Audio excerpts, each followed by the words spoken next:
O professor do quadro. Estudei da quarta até a oitava série em uma escola do município de Ananindeua, parte da região metropolitana de Belém do Pará. Formei na turma de 2012.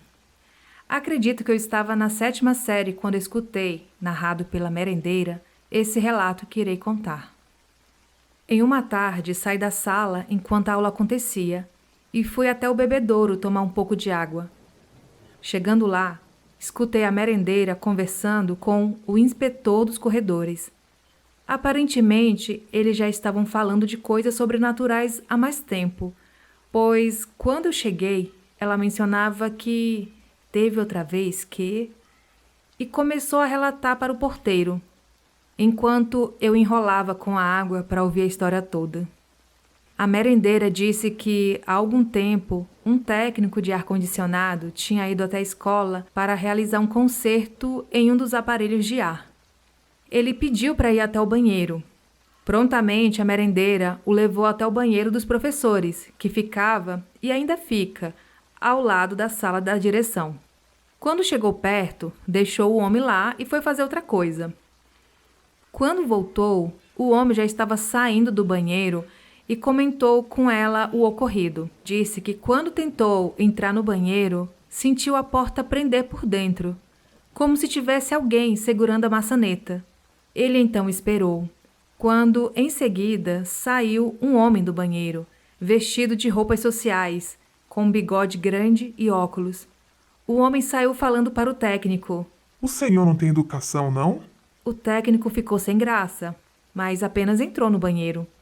Quando a merendeira voltou, ele explicou a situação e falou que tinha que pedir desculpas para esse professor, que tinha se ofendido muito. Ela disse que poderiam sim ir depois na sala dos professores, mas nessa hora o homem viu um quadro que ficava em uma parte alta da parede, que quem saía daquele banheiro visualizava assim que virasse para a esquerda. Disse para a merendeira que o professor era aquele do quadro. Perguntou se era o diretor, já que estava no quadro.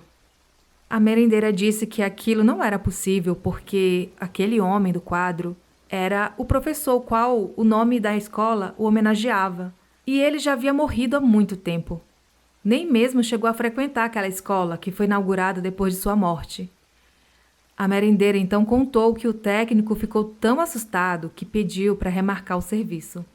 Sobre esse quadro do professor, que dá nome à escola, eu tinha um amigo que jurava que um dia viu esse professor no quadro piscar. Eu não acreditava, até o dia que escutei de intrometido essa história da merendeira. Recentemente, em 2021, eu voltei até essa escola por um motivo específico. Quando conversava com a diretora sobre o professor que dá nome à escola, ela me fez a seguinte pergunta. Tu acreditas em coisas sobrenaturais? Eu afirmei que sim. Ela então relatou sobre aparições desse professor por lá. Disse que algumas alunas já viram esse professor saindo do banheiro feminino, que outros já o viram andando pelo corredor do primeiro andar da escola. Comentou ainda de uma vez que levou sua sobrinha pequena, de uns 6 anos, nessa escola. A menina foi até a sala da biblioteca. Voltou dizendo que tinha um homem lá. A diretora verificou que não tinha ninguém na sala. Depois perguntou para a sobrinha como ele era. A menina relatou características como óculos e bigode. A diretora então pegou a foto do professor e mostrou para a menina e perguntou. É igual a esse o homem que você viu? E a menina disse. Era esse. Ele estava sentado lá. Não existe motivo nenhum para a diretora da escola inventar esses casos. No período que estive lá, não vi aparição nenhuma dele. Apesar de vez ou outra ouvi algum aluno dizendo que tinha visto. Porém, presenciei o caso de uma possessão na minha turma. Uma história longa demais para narrar aqui. E esse relato foi enviado por uma pessoa que pediu para não ser identificada.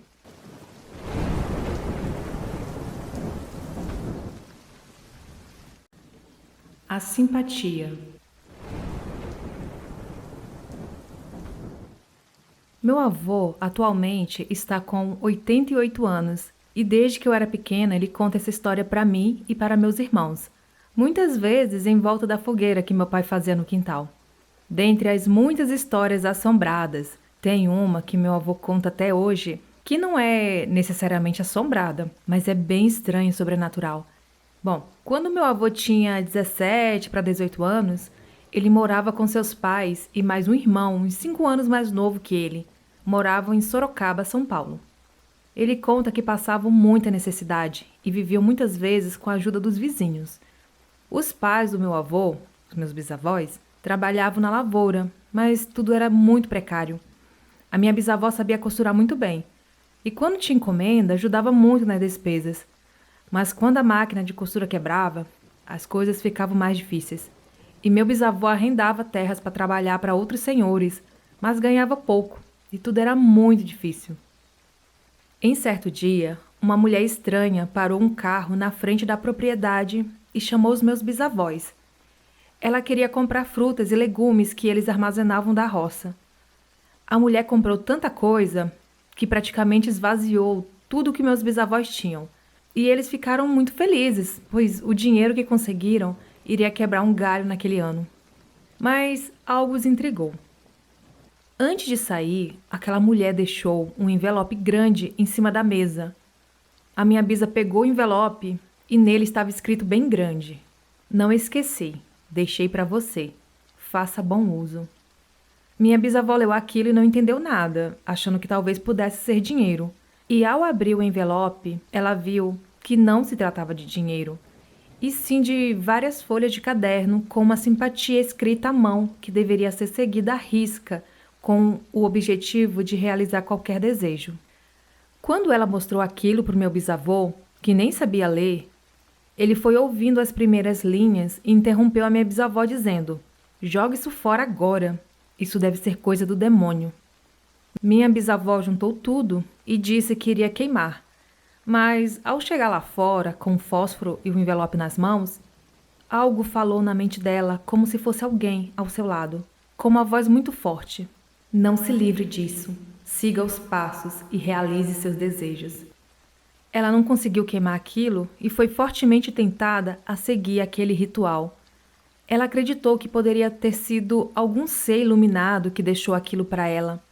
E sem contar nada a ninguém, ela seguiu aquele ritual, que tempos depois, meu avô soube que levava alguns dias para ser praticado. Depois que ela finalizou aquela simpatia, ela passou a ter sonhos estranhos e a acordar no meio da noite dizendo que estava vendo no céu os seguintes dizeres: "Paládio mor, Paládio mor, Paládio mor." Meu bisavô, assim como meu avô e seu irmão, acordavam ouvindo ela dizer essas palavras e não entendiam absolutamente nada. Mas o mais estranho é que, conforme os dias foram se passando, as coisas lá na casa do meu avô foram melhorando dia após dia, cada vez mais. O meu bisavô chegou ao ponto de ganhar dinheiro para comprar terras e arrendar para outros trabalhadores. E minha bisavó comprou várias máquinas de costura e montou um ateliê para ela. E daquele dia em diante, nunca mais passaram por dificuldade alguma. Mas os sonhos estranhos e as noites em que minha bisavó acordava dizendo "Paládio mor" continuavam. E isso só parou depois de uns 5 anos. As visões cessaram, mas o padrão de vida melhor continuou. O meu avô gravou essas palavras, "Paládio mor", e nunca mais se esqueceu. Ele conta que sua mãe nunca revelou para ninguém o que tinha naquele envelope e que só poderia ser passado para quem ela sentisse em seu coração. O que me deixou muito intrigada é que em 2017, após meu avô contar de novo essa história, eu tive a curiosidade de colocar essa palavra no Google, achando que não encontraria nada. E para minha surpresa, essa simpatia existe e tem até um site. Eu vi muita gente falando desse Paládio mor e fiquei até assustada. Contei para meu avô e ele me disse que acha que isso se trata de algum pacto, mas eu não sei do que se trata. Só sei que é algo sobrenatural. E essa é a minha história, que não é assim tão assustadora, mas é sobrenatural. Espero ter colaborado com o seu canal. Abraços. Sueli de São Paulo. Muito obrigada, Sueli, por compartilhar sua história. Eu também pesquisei, né, que eu não sou besta, fui lá procurar Paládio mor, mas virou tipo um comércio já, né? Tem um site querendo vender livro. Será que tinha essa simpatia, né? E no caso, a mulher é como se fosse uma corrente, né? A mulher deixou lá em cima, ela sentiu no coração que aquelas pessoas precisavam, né? Talvez seja uma coisa boa. Acho que não seja uma coisa ruim, não. As pessoas tendem a acreditar que tudo que traz prosperidade financeira seja algo ruim, mas eu acho que não. E quem souber dessa simpatia, quiser passar a compartilhar com a gente está aqui, precisando de um paládio mor.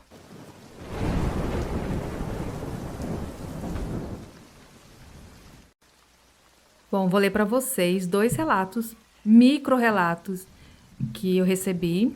Esse primeiro no e-mail, o segundo no Instagram. Curioso que as pessoas pediram desculpa por ser relato longo, né? Eu não sei qual que é o parâmetro para falar que o relato é longo.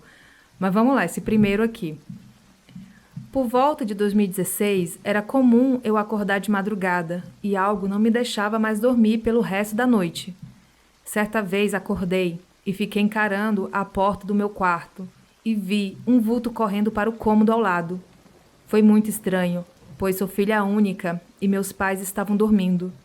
Fiquei com muito medo e me enrolei nas cobertas. Ainda ouvi passos pesados pela casa. Tinha uma abertura na coberta e, através dela, pude ver uma sombra distorcida. Pronto, fim do relato. Longo. Agora o próximo relato, esse aqui eu recebi no Telegram. As criaturas da nova casa. Tudo começou quando me mudei da minha antiga residência para a atual. Inicialmente parecia que tudo ia ficar bem, porém as coisas começaram a ficar sérias na minha primeira noite de sono. Eu durmo na sala e sempre que eu dormia eu tinha o mesmo pesadelo. Via uma criatura com aspecto feminino, corpo desnutrido, pele pálida, com cabelos longos e oleosos. E aquilo sempre corria atrás de mim, em um lugar extremamente confuso e claustrofóbico. Sempre que ela me alcançava, dava um grito agudo como se estivesse sentindo a pior dor do mundo. E sempre que eu acordava, o ambiente estava extremamente frio. Mas o pior ainda estava por vir. Conforme os sonhos foram cessando, eu comecei a ver criaturas e vozes pela casa. Algumas grandes e outras pequenas, umas com voz grave e pesada e outra com uma voz leve e infantil. Seus lugares favoritos eram os cantos das paredes e a área de serviço da casa. Para subir lá, é preciso subir uma escada caracol, e sempre que eu passo por lá, seja noite ou dia, eu sinto um calafrio estranho percorrer a minha espinha. Sei que o mais sensato seria sair de lá. Acho que até já me acostumei com as criaturas me observando e com as vozes estranhas. Acho que me acostumei tanto que basicamente nem escuto tanto, só se eu prestar atenção. Bom, e esse aqui foi outro relato que eu recebi no direct do Instagram.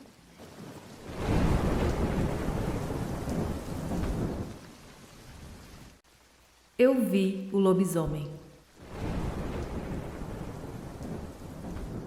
Moro sozinha em minha chácara na zona rural e tenho poucos vizinhos. Não tenho medo. Moro aqui porque quero e porque gosto. Inclusive, eu tinha uma casa na zona urbana e há alguns anos eu a troquei nessa chácara. Já vivi muitas situações envolvendo espíritos, pois sou médium. Porém, lobisomem eu nunca tinha visto. Apenas ouvido histórias, inclusive do meu avô, que era um homem muito sério e idôneo. Portanto, eu sempre acreditei nas histórias dele. Bom, agora eu vou lhes contar o acontecido comigo, que ocorreu em uma madrugada de sexta-feira de lua cheia. Mas só depois do que aconteceu é que fui me dar conta desses detalhes. E tem tudo a ver. Normalmente eu durmo muito tarde e nessa noite, 1h e pouco da madrugada, resolvi deixar feijão de molho para cozinhar na manhã seguinte. Costumo deixar na própria panela de pressão, mas ela estava com um restinho de feijão, começando a azedar. Então, peguei a panela e fui para o quintal, porque eu jogo o lixo orgânico todo assim, na terra e nas plantas. Aí eu fui andando rápido em direção às bananeiras e foi ficando escuro, porque eu fui me afastando da varanda, onde tem luz. Olhando para a panela que eu levava nas mãos, com o canto dos olhos eu percebi algo parado. E pensei que fosse meu cachorro, mas era escuro e meu cachorro é caramelo. Pensei isso, pois o pensamento é veloz, e levantei a cabeça. Foi muito rápido. E vi uma coisa enorme, que parecia um cachorro, de 4 mesmo, de costas, cinza escuro. Rapidamente, incrivelmente veloz, aquilo pulou alto entre as bananeiras, acordando o meu cachorro, que é um pitbull, que estava dormindo na casinha. O meu cachorro foi avançando feito louco para os fundos da chácara, e o lobisomem deve ter pulado o alambrado que dá para a chácara que faz divisa com os fundos da minha, porque o pessoal lá tem uma cadelinha vira-lata, e ela começou a gritar, como o cachorro faz quando está com medo. De lá, eu tenho certeza que ele pulou para a estrada, porque os cachorros das chácaras lá de baixo começaram todos a latir muito e a avançar, como eu nunca tinha visto. O meu cachorro voltou lá dos fundos, todo arrepiado e muito agitado. Eu nunca tinha visto ele assim. Posso afirmar que o que eu vi não era um cachorro comum, pelo tamanho e pelo jeito que saltou nas bananeiras. No dia seguinte, fui olhar e elas estavam com folhas dependuradas e alguns pés meio afastados uns dos outros. O mato, que está alto, precisando inclusive roçar, estava todo amassado, fazendo um caminho até o alambrado. E a tarde não estava daquele jeito. Também não era uma assombração, um espírito, porque eu, como médio, sinto influência quando é. Ou seja, eu acho que eu vi mesmo um lobisomem, pois eu não encontro outra explicação. Esse é mais um relato enviado pela Josiane Freire, de Santa Isabel, São Paulo.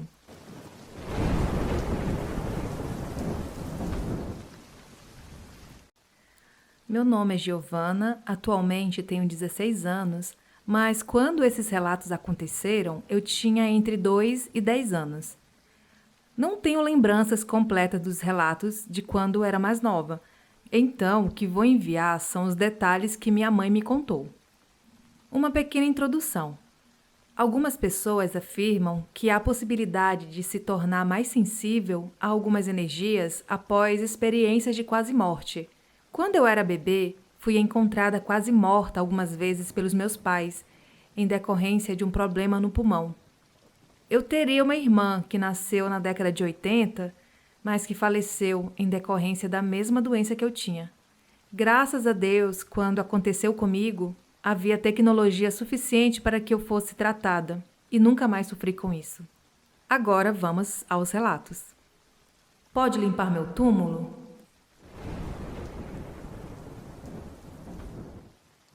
Eu dormi em um berço ao lado da cama dos meus pais até cerca dos meus 5 anos. Quando eu tinha 2 anos, ainda não tinha noção nenhuma a respeito de morte ou cemitérios. Em determinada noite, acordei chorando e gritando. Meus pais me colocaram no meio deles e me perguntaram o que havia acontecido. Observação: aprendi a falar e a me comunicar muito cedo. Eu comecei a apontar para debaixo da minha caminha e disse que tinha alguém ali. Eu tremia de medo e tampava meu rosto com cobertor. Meus pais sempre foram muito compreensivos e, ao invés de brigarem comigo, me faziam perguntas sobre o que eu via. Eles me perguntaram o que essa pessoa ou ser queria e eu simplesmente respondi. Ele está triste porque o túmulo dele está sujo. Ele está pedindo para limpar. Imaginem o susto dos meus pais. Depois disso, eles conseguiram me acalmar e, no final de semana seguinte, visitamos todos os cemitérios em que haviam familiares enterrados e limpamos todos os túmulos.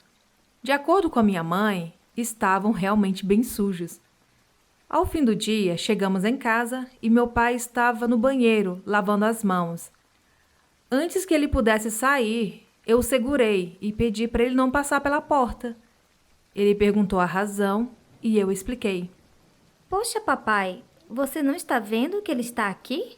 Ele disse que está feliz porque agora o túmulo dele está limpo. E esse relato termina aqui. Não tenho muitas lembranças dessas ocasiões, mas minha mãe sempre me conta sobre elas da mesma forma. Não sei quem era naquele dia, mas fico aliviada em saber que ajudei uma alma a descansar. Velório do meu primo. Esse relato aconteceu quando eu era pequena demais para lembrar. Tinha entre 2 ou 3 anos. Tudo que descreverei aqui é o que minha mãe sempre me contou. Tudo começou na noite de um sábado. Nós temos um sítio nas montanhas a cerca de 7 quilômetros da cidade onde moramos. Nessa noite estávamos eu, meus pais, meu irmão, que é 20 anos mais velho que eu, e a sua namorada. Eu estava dormindo tranquila, até que acordei desesperada e chamando meus pais. Eles imediatamente vieram me acalmar e perguntaram se eu havia tido um pesadelo. Então eu comecei a contar que meu irmão havia sofrido um acidente de moto, dando detalhes sobre ele ter se machucado muito, ter muito sangue e que a ambulância havia chegado para resgatá-lo. Meus pais não ficaram tão assustados, pois sabiam que meu irmão não tinha moto e naquela noite ele estava junto ali na casa com eles. O meu irmão também acordou com meu desespero e me ajudou a dormir novamente. Logo que eu peguei no sono, todos voltaram para suas camas. Mas antes que pudessem descansar, um carro chegou no sítio buzinando. Meu pai levantou para ver quem era e viu um de seus 12 irmãos. Ele veio avisar que um dos seus sobrinhos havia sofrido um acidente grave de moto e que havia falecido, exatamente como eu havia contado. Mas a parte mais bizarra ainda não tinha acontecido. Fomos todos até o velório no dia seguinte e as coisas estranhas começaram a acontecer ali no velório mesmo. Preciso contextualizar que esse primo morava em outra cidade, em um vilarejo um pouco mais afastado, que fica a 30 quilômetros da nossa cidade. Na capela, eu estava no colo da minha mãe e, por eu ser muito nova, ela não me levou para perto do caixão. Do nada, eu a cutuquei com uma expressão um pouco triste.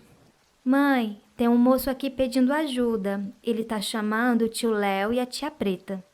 Na hora, minha mãe gelou. Essa era a forma que todos os sobrinhos, inclusive aquele, chamavam meu pai e minha mãe. E eu era pequena demais para saber que meus pais tinham nome além de pai e mãe. Ela ficou um pouco assustada e eu não parava de abraçá-la e esconder o rosto. Assim, ela me levou para tomar um ar e quando começou a escurecer, ela pegou uma carona para irmos para casa. O meu irmão e meu pai ficaram no velório para dar apoio aos familiares mais próximos do falecido, pois a maioria dos parentes já estavam indo para suas casas. E quando chegamos em casa, o pesadelo começou de verdade, pois não estávamos sozinhas. A minha mãe e eu nos preparamos para dormir e quando deitamos, eu comecei a gritar e a tremer de pavor. Minha mãe conta que nunca viu alguém com tanto medo. Eu apontava ao redor da cama e gritava. Ele tá aqui, mãe. Ele veio junto com a gente. Ele tá chamando o tio Léo e a tia Preta. A minha mãe não sabia mais o que fazer, pois sentia uma energia estranha no ambiente e estávamos aparentemente sozinhas em casa. Então ela fez o que conseguiu pensar na hora: rezar. Rezou todas as orações que sabia e terços e pediu ajuda para entidades boas de outras religiões, mas nada parecia adiantar. Eu não parava de tentar me esconder e de chorar de medo. Eu cheguei a vomitar e até fazer xixi na cama, algo que eu nunca havia feito. Mas ela continuou rezando e, em determinado momento, tudo começou a se acalmar. Ela não sabe dizer se poderia ser o seu sobrinho que não tinha percebido que havia morrido ou outra coisa que tentou se passar por ele. A única certeza é que aquela noite traz a ela uma sensação péssima e que rezar foi a única solução que encontrou. Sandália se arrastando. Esse relato foi um dos últimos que aconteceram comigo e o que eu tenho mais lembranças. Eu tenho 10 anos. Era o começo de uma tarde abafada de novembro. Meus pais sempre tiveram o costume de deitar após o almoço para dormir um pouco, mas como eu não dormia tarde, eu apenas deitava com eles e lia um livro ou assistia televisão na sala. Eu vou explicar a organização dos cômodos da casa para que possam entender melhor. O quarto dos meus pais fica na lateral direita da casa, com meu quarto atrás. As portas dos quartos ficam viradas para a esquerda e dão direto para a sala, que forma um curto corredor, onde fica a porta do banheiro. Seguindo pelo corredor, você chega na cozinha. E na cozinha, há a porta do quarto de visitas ao lado direito. E seguindo pela esquerda, você pega a facção de costura da minha mãe. Sempre deixamos essa porta para a facção dos fundos aberta para deixar a luz do sol iluminar, pois quando deitamos à tarde apagamos todas as luzes. Enfim, naquele dia, meu pai colocou um colchão para assistir ao jornal na sala e eu fiquei com a minha mãe, no quarto deles. Conversamos um pouco e depois ela dormiu. Como estava confortável, resolvi tentar dormir também. Enquanto tentava me concentrar em dormir, comecei a ficar com muito frio e senti meu braço arrepiar. Pensei que fosse o vento, pois a janela do quarto estava aberta e eu estava virada para ela. Então me cobri. Mas, estranhamente, o frio não passava. Até que comecei a ouvir chinelos se arrastando. Achei normal, pois meu pai costuma arrastar os chinelos assim.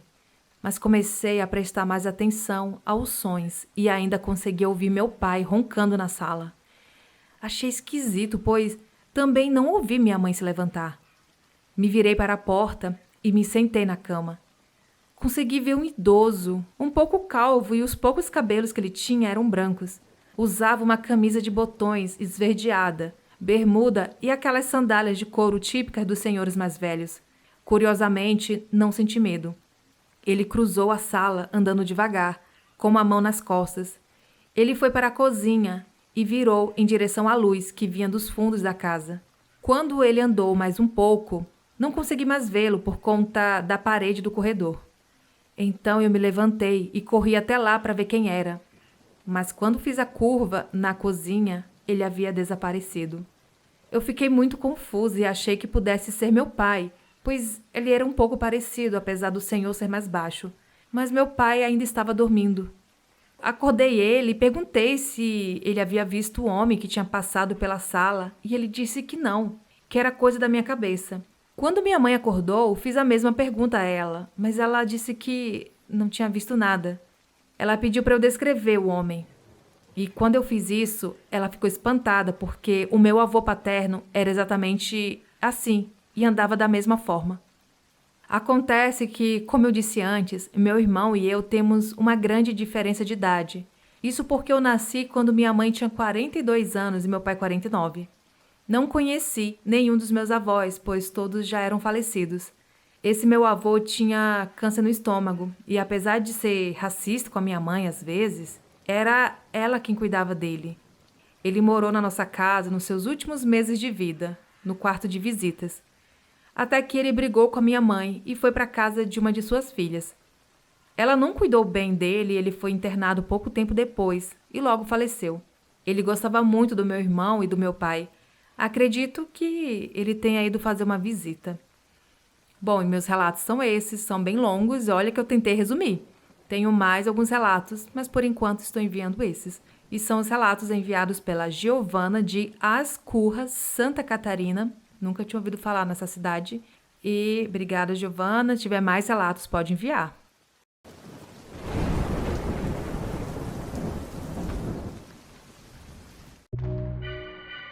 E estes foram os relatos de hoje. Você tem alguma história sobrenatural para contar? Envie seu relato para o e-mail assustadoramente@outlook.com. Siga também o Instagram, que é o assustadoramente_podcast. Entre para o grupo do Telegram. Os links estão aqui abaixo na descrição do episódio. E se você gostou, deixe seu comentário, seu like e compartilhe para uma pessoa que curte histórias sobrenaturais. Até o próximo vídeo.